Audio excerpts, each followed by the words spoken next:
کہ منہ بولے بیٹوں کی بیویوں کے ساتھ نکاح کرنے کے بارے میں جب وہ بیٹے ان سے اپنا تعلق ختم کر لیں یعنی طلاق دے دیں کچھ تنگی نہ رہے،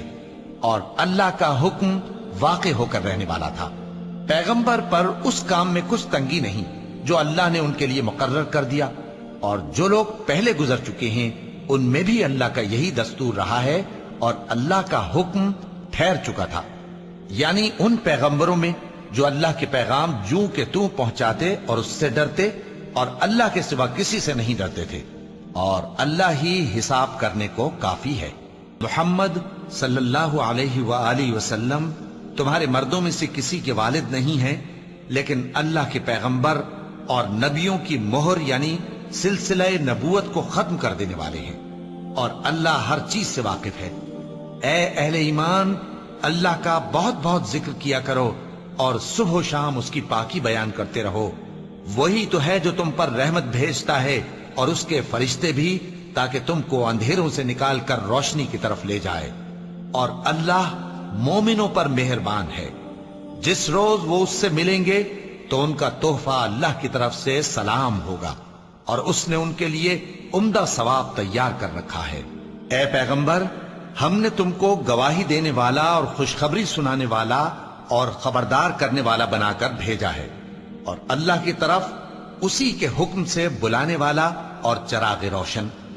اور مومنوں کو خوشخبری سنا دو کہ ان کے لیے اللہ کی طرف سے بڑا فضل ہے،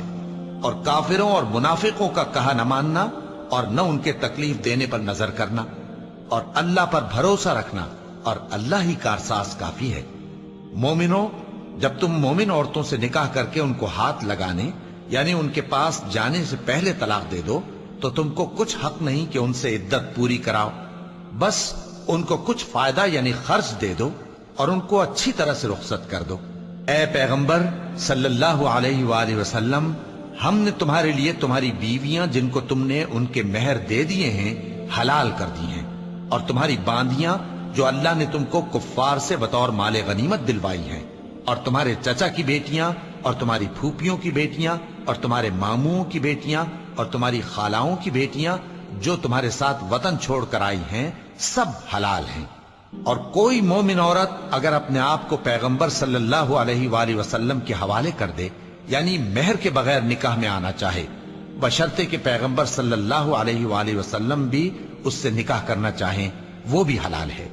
لیکن یہ اجازت اے نبی صلی اللہ علیہ وآلہ وسلم خاص تم ہی کو ہے، سب مسلمانوں کو نہیں۔ ہم نے ان کی بیویوں اور باندیوں کے بارے میں جو مہر واجب الادا